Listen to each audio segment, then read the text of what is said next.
ನಾವಿವತ್ತು ಮಾತಾಡ್ತಾ ಇರೋದು ದಿ ಕಾಂಜರಿಂಗ್. 2013ನಲ್ಲಿ ತೆರೆ ಕಂಡ ಚಿತ್ರ. ಇದು ಒಂದು ರಿಯಲ್ ಸ್ಟೋರಿ ಮೇಲೆ ಬೇಸ್ ಮಾಡಿ ಚಿತ್ರೀಕರಣ ಮಾಡಿದ್ದಾರೆ. 1971 ಹ್ಯಾರಿಸ್ವಿಲ್, ರೋಡ್ ಐಲ್ಯಾಂಡ್. ಕರೋಲಿನ್ ಮತ್ತು ರೋಜರ್ ಅವರ 5 ಜನ ಮಕ್ಕಳು, ಆಂಡ್ರಿಯಾ, ನ್ಯಾನ್ಸಿ, ಕ್ರಿಸ್ಟಿನ್, ಸಿಂಡಿ ಮತ್ತು ಏಪ್ರಿಲ್, ಮತ್ತೆ ಅವರ ನಾಯಿ ಸೇಡಿ. ಇವರೆಲ್ಲ ಐಲ್ಯಾಂಡ್ನ ಒಂದು ಮನೆಗೆ ವಾಸ ಮಾಡೋದಕ್ಕಂತ ಬರ್ತಾರೆ. ಎಲ್ಲರೂ ಮನೆ ಒಳಗಡೆ ಹೋಗ್ತಾರೆ, ಆದರೆ ಇವ್ರ ನಾಯಿ ಸೇಡಿ ಮಾತ್ರ ಒಳಗಡೆ ಹೋಗೋದಿಲ್ಲ.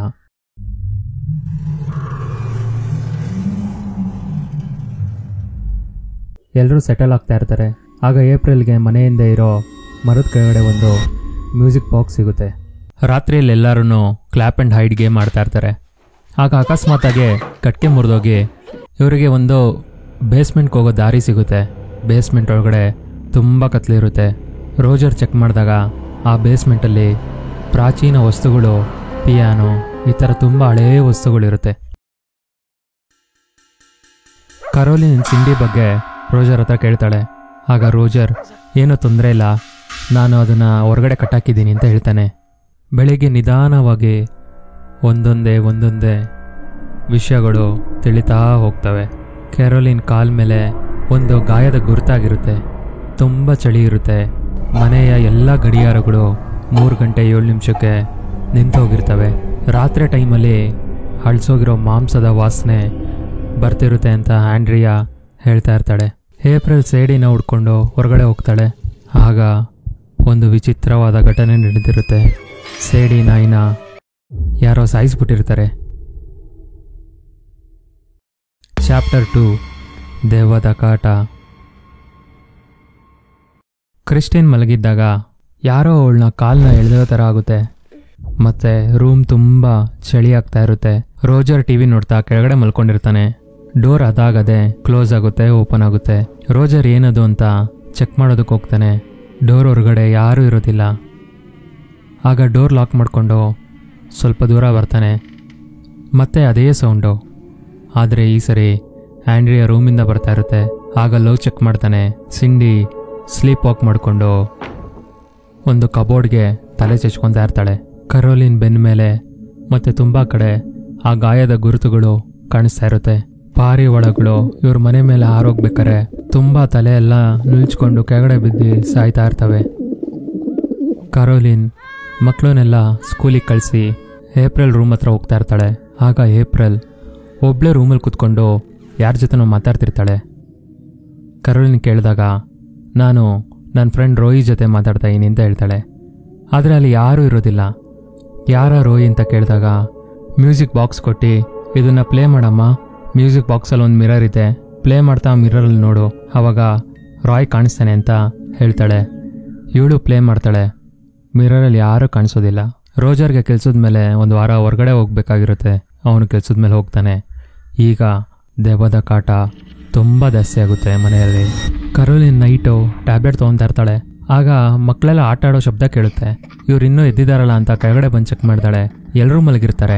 ಆಗ ಮತ್ತೆ ಆ ಶಬ್ದ ಕೇಳುತ್ತೆ, ಮಕ್ಕಳು ಆಟ ಆಡೋದು. ಅವಳು ಆ ಶಬ್ದದ ಕಡೆ ತಿರುಗಿ ನೋಡಿದಾಗ ಮೆಕ್ಕಿನ ಮೇಲೆ ಹಾಕಿದ್ದ ಫೋಟೋಗಳೆಲ್ಲ ಒಂದೇ ಸಮಯ ಎಲ್ಲ ಬಿದ್ದೋಗುತ್ತೆ.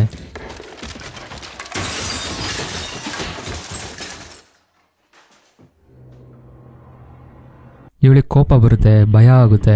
ಜೋರಾಗಿ ಕಿರ್ಚ್ಕೊಂಡು ಯಾರ್ದು ಅಂತ ಆ ಶಬ್ದ ಬರ್ತಾ ಇರೋ ಜಾಗದ ಕಡೆನೇ ಹೋಗ್ತಾಳೆ. ಬೇಸ್ಮೆಂಟ್ ಹತ್ರ ಹೋಗ್ತಿದ್ದಂಗೆನೆ ಬೇಸ್ಮೆಂಟಲ್ಲಿ ಕ್ಲಾಪ್ ಮಾಡೋ ಸೌಂಡ್ಸ್ ಕೇಳಿಸುತ್ತೆ. ಆಗ ಬಾಕ್ಲು ತೆಗ್ದು ಅಲ್ಲಿ ನೋಡ್ತಾ ಇರ್ತಾಳೆ. ಯಾರೋ ಹಿಂದೆಗಡೆಯಿಂದ ನೂಕ್ಬಿಡ್ತಾರೆ.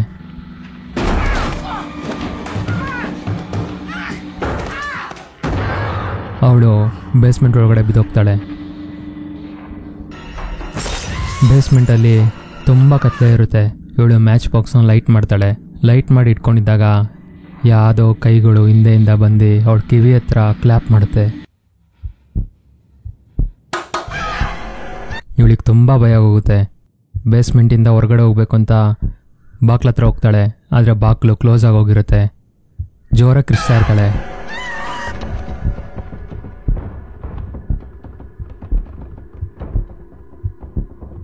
ಈ ಘಟನೆ ಎಲ್ಲ ನಡೆಯುವಷ್ಟರಲ್ಲಿ ಮೇಲ್ಗಡೆ ಆಂಡಿಯ ರೂಮಲ್ಲೂ ಒಂದು ಘಟನೆ ನಡೆದಿರುತ್ತೆ.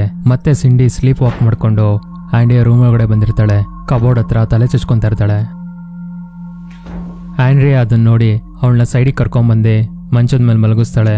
ಆದ್ರೂ ಆ ಕಬೋರ್ಡಿಂದ ಮತ್ತೆ ಸೌಂಡ್ ಬರುತ್ತೆ. ಇವಳಿಗೆ ತುಂಬ ಭಯ ಆಗುತ್ತೆ. ನಿಧಾನಕ್ಕೆ ಆ ಕಬೋರ್ಡ್ ಹತ್ರ ಹೋಗ್ತಾಳೆ. ಆಗ ಸಿಂಡಿ ಇದ್ದಕ್ಕಿದ್ದಂಗೆ ಎದ್ದಿ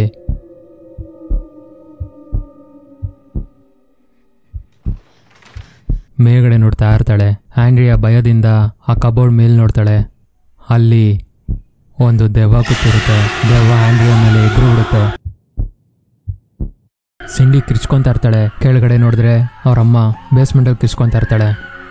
ಅಷ್ಟರಲ್ಲಿ ರೋಜರು ಕೆಲ್ಸದ ಮೇಲಿಂದ ಮನೆಗೆ ಬರ್ತಾನೆ.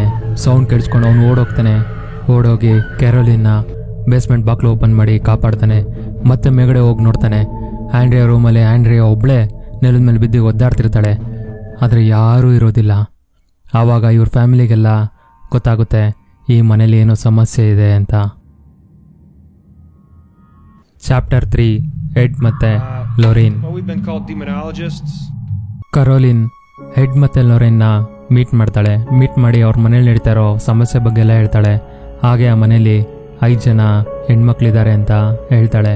ಆಗ ಹೆಡ್ ಮತ್ತೆ ಲೊರೇನ್ ಆ ಮನೇನ ಇನ್ವೆಸ್ಟಿಗೇಷನ್ ಮಾಡೋದಕ್ಕೆ ಒಪ್ಕೊಂತಾರೆ. ಮತ್ತೆ ಆ ಮನೆಗೆ ಬರ್ತಾರೆ. ಲೊರೇನ್ಗೆ ಆ ಮನೆಗೆ ಬರ್ತಿದ್ದಾಗೆ ನೆಗೆಟಿವ್ ಎನರ್ಜಿ ಫೀಲ್ ಆಗ್ತಾ ಇರುತ್ತೆ. ರೋಜರ್ ಮತ್ತು ಕ್ಲೊರೇನ್ ಆ ಮನೇಲಿ ನಡೆದಿರೋ ಘಟನೆ ಬಗ್ಗೆ ಎಲ್ಲ ಹೇಳ್ತಾ ಇರ್ತಾರೆ.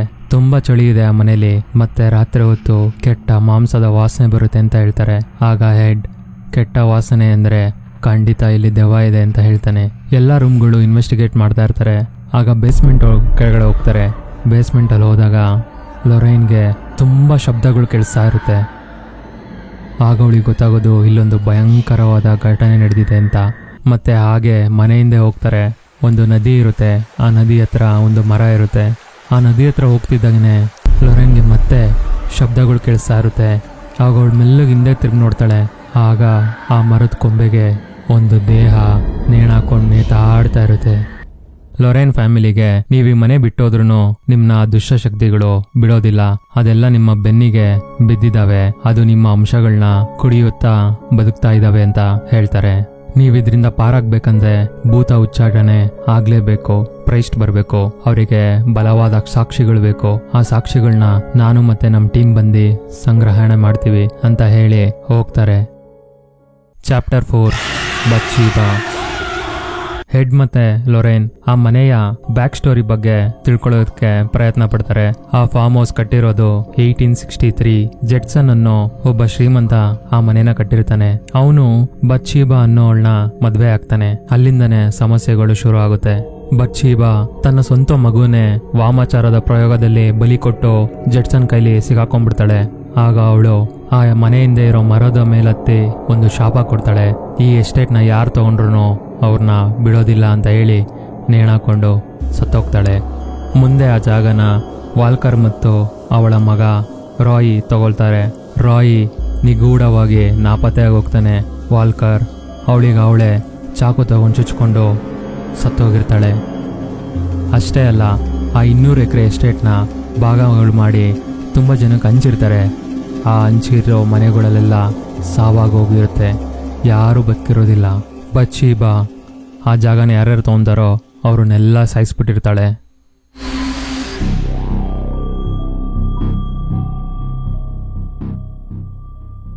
Chapter 5 collecting evidence.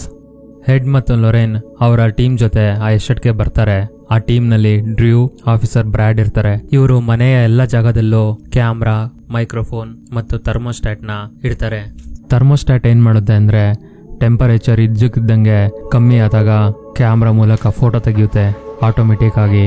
ಮತ್ತೆ ಮೈಕ್ರೋಫೋನಲ್ಲಿ ಅಲ್ಲೇನಾದ್ರೂ ನಡೀತಿದ್ರೆ ಅದನ್ನ ಕೇಳಿಸ್ಕೊಬಹುದು. ಹೆಡ್ ಮನೆ ತುಂಬಾ ಕ್ರಾಸ್ ಸಿಂಬಲ್ನ ಇಟ್ಟಿರ್ತಾನೆ. ಯಾಕಂದ್ರೆ ದುಷ್ಟ ಶಕ್ತಿಗಳಿಗೆ ಅದು ಕೆಣಕುತ್ತೆ. ಮತ್ತೆ ಅವನ ಹತ್ರ ಹೋಲಿ ವಾಟರ್ನ ಇಟ್ಕೊಂಡಿರ್ತಾನೆ. ನೈಟ್ 3 ಗಂಟೆ 8 ನಿಮಿಷ ಆಗುತ್ತೆ. ಅವತ್ತು ದೆವ್ವ ಯಾರಿಗೂ ಕಾಣಿಸ್ಕೊಳ್ಳೋದಿಲ್ಲ. ಬೆಳಿಗ್ಗೆ ನಾರ್ಮಲ್ ಆಗಿ ಡೇ ಸ್ಟಾರ್ಟ್ ಆಗುತ್ತೆ. ಲೊರೇನ್ ಬಟ್ಟೆ ಒಣಗಾಕ್ತಾ ಇರ್ತಾಳೆ ಹೊರಗಡೆ. ಆಗ ಜೋರ ಗಾಳಿ ಬರುತ್ತೆ. ಲೊರೇನ್ಗೆ ವಾಯ್ಸ್ ಕೇಳೋದಕ್ಕೆ ಸ್ಟಾರ್ಟ್ ಆಗುತ್ತೆ. ಇದ್ದಕ್ಕಿದ್ದಂಗೆ ಒಂದು ಬಟ್ಟೆ ಗಾಳಿಲಿ ತೇಲ್ಕೊಂಡು ಹೋಗುತ್ತೆ. ತೇಲ್ಕೊಂಡು ಹೋಗಿ ಒಂದು ದೆವ್ವದ ಆಕಾರವಾಗಿ ಅವಳು ಮುಂದೆನೆ ನಿಂತಿರುತ್ತೆ. ಹಾಗೆ ಅದು ಹಾರ್ಕೊಂಡೋಗಿ ಕ್ಯಾರೋಲಿನ್ ರೂಮ್ ಹತ್ರ ಹೋಗಿ ಬಿದೋಗುತ್ತೆ ಬಟ್ಟೆ. ಮೇಲ್ಗಡೆ ನೋಡಿದ್ರೆ ಕಿಟಕಿನಲ್ಲಿ ಬತ್ಶೀಬಾ ಇರ್ತಾಳೆ. ಆಗ ಲೊರೇನ್ ಬೇಗ ಮೇಲ್ಗಡೆ ಓಡೋಗೋಕ್ಕೆ ಹೋಗ್ತಾಳೆ. ಅಷ್ಟರಲ್ಲಿ ಕ್ಯಾರೋಲಿನ್ ಮಲಗಿರ್ತಾಳೆ. ಬಶೀಬಾ ಅವಳ ಮೇಲೋಗಿ ಅವಳ ದೇಹದೊಳಗಡೆ ಸೇರ್ಕೊಂಡ್ಬಿಡ್ತಾಳೆ. ರಾತ್ರಿ ಮತ್ತೆ ಎಲ್ಲರೂ ಕಾಯ್ತಾ ಇರ್ತಾರೆ. ಈ ಕಡೆ ಸಿಂಡಿ ಮತ್ತೆ ಸ್ಲೀಪ್ ವಾಕ್ ಮಾಡ್ಕೊಂಡು ನಡ್ಕೊಂಡು ಹೋಗ್ತಾ ಇರ್ತಾಳೆ. ಅವಾಗ ಕ್ಯಾಮ್ರಾಗಳೆಲ್ಲ ಫೋಟೋ ತೆಗೆಯೋದು ಸ್ಟಾರ್ಟ್ ಮಾಡ್ತವೆ. ಹೆಡ್ ಮತ್ತೆ ಲೊರೇನ್ ಅಲ್ಲಿಗೆ ಬರ್ತಾರೆ. ರೋಜರ್ ಅವಳನ್ನ ಇಟ್ಕೊಳಕ್ ಹೋಗ್ತಾನೆ. ಅವಾಗ ಹೆಡ್ ಬೇಡ ಏನಿದೆ ಅಂತ ನೋಡೋಣ ಅಂತ ನೋಡ್ತಾ ಇರ್ತಾರೆ. ಹಾಗೆ ಆಂಡ್ರಿಯಾ ರೂಮ್ಗೆ ಹೋಗಿ ಜೋರಾಗ್ಲೂ ಕ್ಲೋಸ್ ಆಗಿ ಹೋಗುತ್ತೆ. 3 ಜನ ಪ್ರಯತ್ನ ಪಟ್ಟು ಡೋರ್ ಓಪನ್ ಮಾಡಿ ಒಳಗಡೆ ಹೋಗ್ತಾರೆ. ಒಳಗಡೆ ಹೋದ್ರೆ ಅಲ್ಲಿ ಸಿಂಡಿ ಕಾಣೋದೇ ಇಲ್ಲ. ಬ್ರ್ಯಾಡ್ ಹೋಗ್ಬಿಟ್ಟು UV ಲೈಟ್ನ ತಗೊಂಬರ್ತಾನೆ. ಲೈಟೆಲ್ಲ ಆಫ್ ಮಾಡಿ ಚೆಕ್ ಮಾಡಿದಾಗ ಫುಟ್ ಸ್ಟೆಪ್ಪು ಆ ಕಬೋರ್ಡ್ ಹತ್ರ ಹೋಗಿರುತ್ತೆ. ಆ ಕಬೋರ್ಡ್ ಓಪನ್ ಮಾಡ್ತಾರೆ, ಏನೂ ಇರೋದಿಲ್ಲ. ಆದರೆ ಆ ಕಬೋರ್ಡಲ್ಲಿ ಸ್ವಲ್ಪ ಕಟ್ಕೆನ ಜರುಗಿಸ್ರೆ ಒಂದು ಡೋರ್ ಇರುತ್ತೆ. ಆ ಡೋರ್ ಒಳಗಡೆ ಹೋಗಿ ಸಿಂಡಿ ಜ್ಞಾನ ತಪ್ಪಿ ಬಿದೋಗಿರ್ತಾಳೆ. ಏಪ್ರಿಲ್ ಆ ಜಾಗನ ನೋಡಿ ಇದು ರೋಯಿ ಬಚ್ಚಿಟ್ಕೊಳ್ಳಿರೋ ಜಾಗ ಅಂತ ಹೇಳ್ತಾಳೆ. ಆಗ ಲೊರೇನ್ಗೆ ಸ್ವಲ್ಪ ಡೌಟ್ ಬಂದು ಆ ಜಾಗನ ಇನ್ವೆಸ್ಟಿಗೇಷನ್ ಮಾಡೋದಕ್ಕೆ ಒಳಗಡೆ ಹೋಗ್ತಾಳೆ. ಒಳಗಡೆ ಹೋದಾಗ ಅಲ್ಲೊಂದು ಮಾರ್ಕ್ ಇರುತ್ತೆ ಧೂಳಲ್ಲಿ. ಆ ಮಾರ್ಕು ಕರೆಕ್ಟಾಗಿ ಮ್ಯೂಸಿಕ್ ಬಾಕ್ಸ್ನ ಮ್ಯಾಚ್ ಆಗ್ತಾ ಇರುತ್ತೆ. ಮತ್ತೆ ಅವಳಿಗೊಂದು ಹಗ್ಗ ಸಿಗುತ್ತೆ.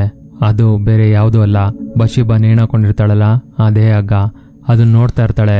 ಫ್ಲೋರು ಕುಸ್ತಿ ಅವಳ ಕೆಳಗಡೆ ಬಿದ್ದೋಗ್ಬಿಡ್ತಾಳೆ. ಅವಾಗ ಮನೆಯಲ್ಲಿದ್ದವರೆಲ್ಲ ಇವಳೆಲ್ಲೋದ್ಲು ಅಂತ ಹುಡ್ಕೊಂಡು ಹೋಗ್ತಾರೆ. ಲೊರೇನ್ ಒಂದು ಜಾಗದಲ್ಲಿ ಬಿದ್ದಿರ್ತಾಳೆ. ಅದೊಂಥರ ಬೇಸ್ಮೆಂಟ್ ಥರನೇ ಇರುತ್ತೆ. ಆಗ ಅವಳಿಗೆ ಶಬ್ದಗಳು ಕೇಳಿಸೋದಕ್ಕೆ ಸ್ಟಾರ್ಟ್ ಆಗುತ್ತೆ. ಆಗ ಲೊರೇನ್ ಏನು ಮಾಡ್ತಾಳೆ ಅಂದರೆ ಅವಳ ಕೈಯಲ್ಲಿ ಮ್ಯೂಸಿಕ್ ಬಾಕ್ಸ್ ಇರುತ್ತೆ, ಅದನ್ನು ಪ್ಲೇ ಮಾಡ್ತಾಳೆ. ಆ ಮಿರರಲ್ಲಿ ನೋಡ್ತಾ ಇರ್ತಾಳೆ. ಆಗ ಯಾರೋ ಹೆಂಗ್ಸು ಅಳ್ತಾ ಕೂತಿರ್ತಾಳೆ. ಕೈಯಲ್ಲಿ ಚಾಕು, ತೊಡೆ ಮೇಲೆ ಮಗು ಇರುತ್ತೆ. ಮತ್ತೆ ಹಿಂದೆ ತಿರುಗಿ ನೋಡಿದಾಗ ಅಲ್ಲಿ ಯಾರೂ ಇರೋದಿಲ್ಲ. ಅವಳು ಮುಖದ ಹತ್ರನೇ ಆ ಹೆಂಗ್ಸು ಬಂದು ಬಶೀಬಾ ನನ್ನ ಕೈಲಿ ಇದನ್ನೆಲ್ಲ ಮಾಡಿಸಿದ್ಲು ಅಂತ ಹೇಳ್ತಾಳೆ. ಆಗ ಲೊರೇನ್ಗೆ ಗೊತ್ತಾಗೋದೇನು ಅಂದರೆ ಬಶೀಬಾ ಆ ಮನೆಗೆ ಬಂದಿರೋ ಎಲ್ಲ ತಾಯಂದಿರು ಅವ್ರ ಮೈ ಮೇಲೆ ಸೇರ್ಕೊಂಡು ಅವರಿಂದನೇ ಅವ್ರ ಮಕ್ಕಳನ್ನ ಸಾಯಿಸುತ್ತೆ. ಲೊರೇನ್ ಆಗ ಆ ಫ್ಯಾಮಿಲಿಗೆಲ್ಲ ಹೇಳ್ತಾಳೆ, ನೀವು ಈ ಮನೇಲಿರೋ ಸೇಫ್ ಅಲ್ಲ ಅಂತ ಹೇಳಿ ಅವ್ರನ್ನೆಲ್ಲ ಬೇರೆ ಕಡೆ ಇರೋದಕ್ಕೆ ವ್ಯವಸ್ಥೆ ಮಾಡಿರ್ತಾರೆ. ಮತ್ತೆ ಹೆಡ್ ಮತ್ತೆ ಲೊರೇನ್ ಚರ್ಚ್ ಹತ್ರ ಹೋಗಿ ಅವ್ರಿಗೆ ಸಿಕ್ಕಿರೋ ಎವಿಡೆನ್ಸ್ನೆಲ್ಲ ತೋರಿಸ್ತಾರೆ. ಚರ್ಚ್ ಅವರು ಭೂತ ಉಚ್ಚಾಟನೆ ಮಾಡೋದಕ್ಕೆ ಒಪ್ಕೊಳ್ತಾರೆ. ಚಾಪ್ಟರ್ 6 ಶಾಂತಿಯ ಮುನ್ನದ ಬಿರುಗಾಳಿ. ಕರೋಲಿನ್ ಏಪ್ರಿಲ್ ಮತ್ತು ಸಿಂಡಿನ ಕರ್ಕೊಂಡು ನೈಟು ಮತ್ತೆ ಆ ಎಸ್ಟೇಟ್ ಮನೆಗೆ ಹೋಗಿರ್ತಾಳೆ. ಈ ವಿಷಯನ ಹೆಡ್ ಮತ್ತೆ ಲೊರೇನ್ಗೆ ರೋಜರ್ ತಿಳಿಸ್ತಾನೆ. ರೋಜರ್ಗೆ ಅಲ್ಲಿಗೆ ಹೋಗೋ ಕೇಳಿ ಅವ್ರ ಟೀಮ್ನ ಕರ್ಕೊಂಡು ಎಸ್ಟೇಟ್ ಮನೆಗೆ ಹೋಗ್ತಾರೆ. ಎಸ್ಟೇಟ್ ಮನೆಗೆ ಹೋದ ತಕ್ಷಣ ಜೋರಾಗೆ ಸೌಂಡ್ ಬರ್ತಾ ಇರುತ್ತೆ ಬೇಸ್ಮೆಂಟ್ ಇಂದ. ಆಗ ಟೀಮ್ ಎಲ್ಲ ಅಲ್ಲಿಗೆ ಹೋಗುತ್ತೆ. ಅಷ್ಟರಲ್ಲಿ ರೋಜರು ಕರೋಲಿನ್ ಕೈನ ಇಟ್ಕೊಂಡಿರ್ತಾನೆ.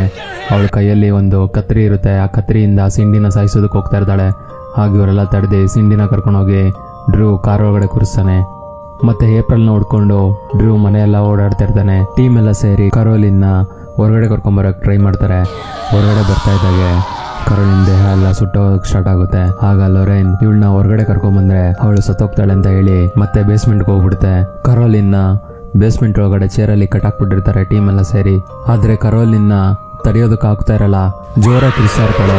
ಆಗ ಹೆಡ್ ಕ್ರಿಸ್ ಬರೋ ತನಕ ಕಾಯೋದಕ್ಕಾಗೋದಿಲ್ಲ, ನಾನು ಭೂತದ ಉಚ್ಚಾಟನೆ ಮಾಡ್ತೀನಿ ಅಂತ ಹೇಳ್ತಾನೆ. ಅವನ ಹತ್ರ ಇದ್ದ ಹೋಲಿ ವಾಟರ್ನ ಇಟ್ಕೊಂಡು ಭೂತ ಉಚ್ಚಾಟನೆ ಮಾಡೋದಕ್ಕೆ ರೆಡಿ ಆಗ್ತಾನೆ. ಮಂತ್ರ ಓದೋದಕ್ಕೆ ಸ್ಟಾರ್ಟ್ ಮಾಡ್ತಾನೆ.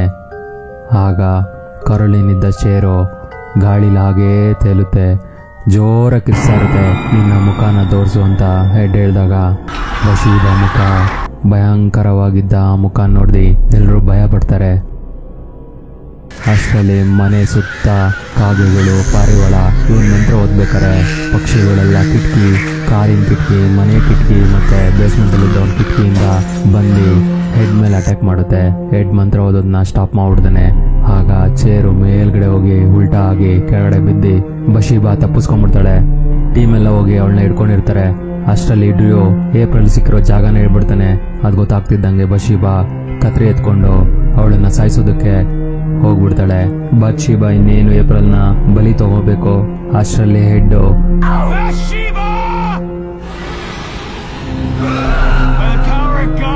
ದೇವರ ಹೆಸರಿನಲ್ಲಿ ನೀನು ಮತ್ತೆ ನರಕಕ್ಕೆ ಹೋಗಿ ಅಂತ ಹೋಗ್ಬಿಡ್ತಾನೆ.